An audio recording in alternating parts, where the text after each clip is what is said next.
pentatonic scale, often known as the guitarist's best friend, is a fantastic scale that is used in all kinds of music across all continents of the earth where music is played. And so in today's video, my goal is to break down the major pentatonic scale. I'm going to show you all 5 positions of it. I'm going to show you all of the fingerings you need to be able to do it, and I'm going to have diagrams popping up here showing you what I'm doing and breaking it down. So let's dive into the major pentatonic scale.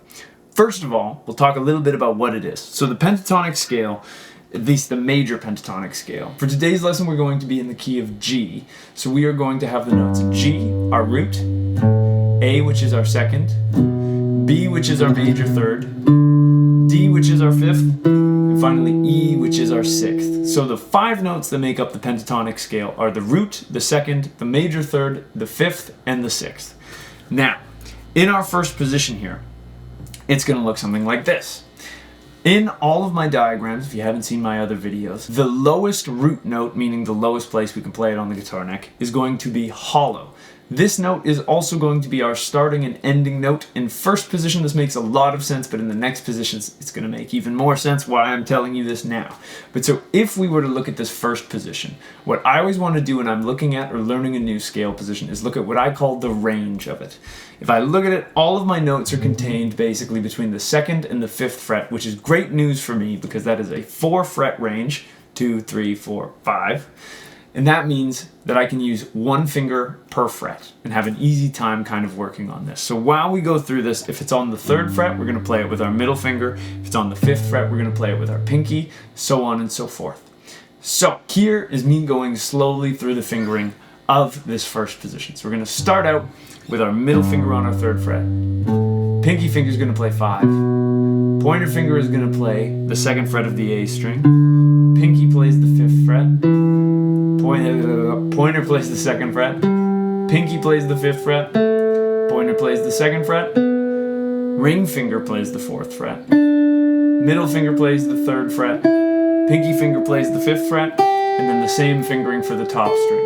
Now here, this is just a personal pet peeve of mine. You can practice scales however you want, but a lot of students when they play this scale will go through and they'll do this.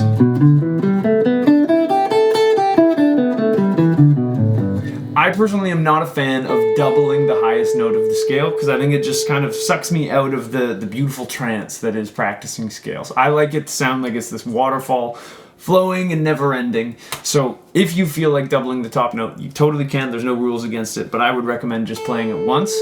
And now when we read these diagrams, you know, they're kind of like a confusing book. We read top to bottom on the string and then left to right across the strings. When we want to play the scale descending, so the other way, we basically just read it in reverse. So now we're reading it bottom to top, right to left. And starting from our highest note, that would look and sound like this. We're using the same fingers our whole way down.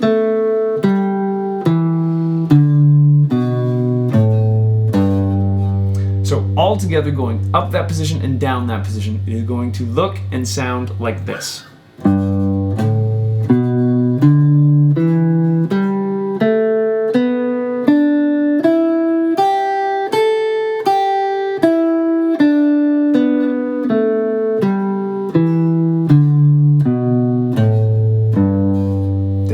That is position 1 of the major pentatonic scale.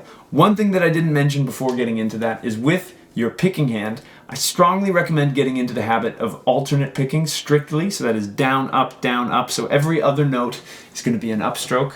And this is fundamental to building good technique on the guitar. Presumably if you're watching this video, you're a beginner or intermediate guitarist, and let me tell you, getting alternate picking to be your standard just mode of picking, it's going to be one of the biggest things that you can do for improving your playing in the early stages. So try to get that down, up, just drilled into your brain. But okay, let's talk about position 2. So here is what position 2 looks like. And what we're going to want to do for this is it has a hollow note on the 5th fret of the D string. Now, when we have a hollow note in the middle, this is our starting and ending note, and it's the lowest root of that position. What a lot of guitarists will do is they'll start playing from the low E string. And the problem this creates is that your ear won't fully hear this as the G major scale because it's going to hear whatever note you start on as being the most important note. So playing the G major pentatonic scale starting from the note A is just a bit of a weird sound. So we're going to avoid that, and we are going to play starting from the 5th fret of the D string. I'm going to put my middle finger here. There's 2 acceptable fingerings for this position, and I'll run you through both of them. But when I say this is our starting and ending note, this is what I mean. So for position 2, we would start here on our root on the 5th fret of the D string. We're going to play up, and then we're going to play all the way down, and then we're going to play back up to that root. So we start on it and we end on it, always. Now, when we actually get into fingering this, the range of this shape is 5 frets rather than 4 frets, which means I'm going to need to shift my hand somewhere. There's 2 fingerings that are acceptable for this position. The first one I'm going to show you is the one that I use myself. The second one I'm going to show you is the other one that is also an economical use of your hand. So the way that I would do this is I would go middle finger, pinky finger, pointer finger, pinky finger, pointer finger, pinky finger, pointer finger, ring finger, going back down. I do the same thing. My pinky's gonna reach up a little bit, my hand expands down. And now here I'm gonna go pinky middle, the whole way down.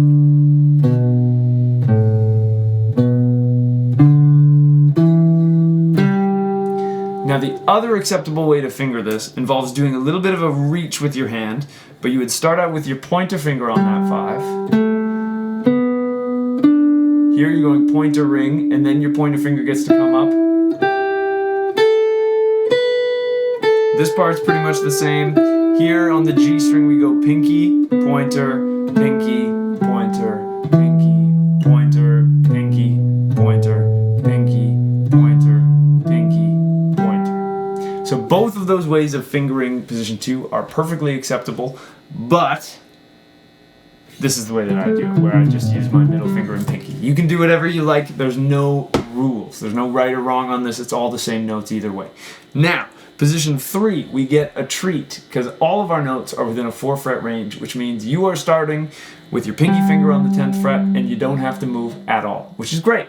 So when we go through this shape, we're going to start with our pinky finger on that 10th fret, and just like the position before, we're going to play all the way up the scale, all the way down the scale, and then back in. I played a bad note in there. Let me do it again slow for you, walking you through my fingering. So we have pinky, pointer, ring, pointer, ring, middle, pinky, pointer, pinky, pointer, pinky, middle, ring, pointer, ring, pointer, pinky, pointer, pinky, pointer, pinky, pointer, pinky.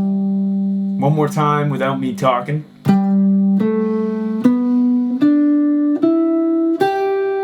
Remember to keep your right hand going both ways.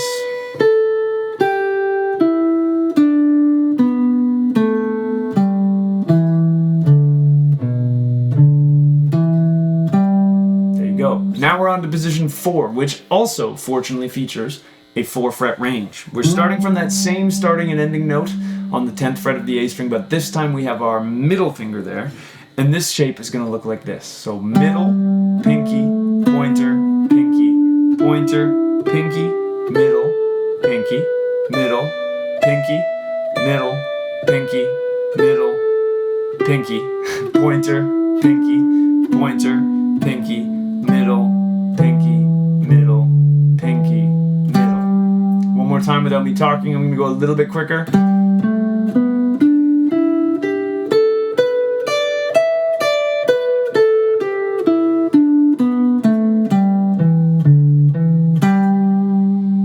Go. Now we have one last position because every scale, arpeggio, whatever it may be on the guitar, is going to have 5 positions you can play it in. We are going to start way up here with our pinky finger on the 15th fret, but joy to the world, this is a 4 fret range position as well, so we get to just keep playing in the same position. We don't have to do any funny shifts. So we're going to start with our pinky up there. We're going to go pinky, pointer, ring, pointer, pointer, ring, pointer, pinky, pointer, pinky, pointer, pinky, pointer, ring, pointer, ring, pointer, ring, pointer, pinky, pointer, pinky. One more more time, I'll play a little faster and I won't talk as much.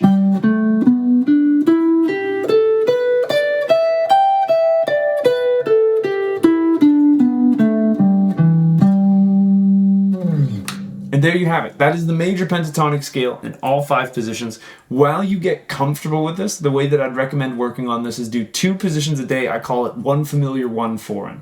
So day 1, you'd practice G major in that first position and that second position.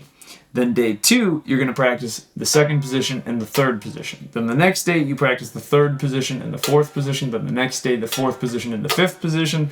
Next day, fifth position and first position for a while. Because it's better to take it slower and go a little bit deeper than it is to just kind of try and steamroll your way through. Because it's better to really go deep and get them into your fingers and into your mind so you can start seeing these on the guitar neck than it is to just, plow through it and see what happens. So I hope you found this video useful. If you did, I'd really appreciate it if you could like and subscribe. It truly helps me out more than you could know.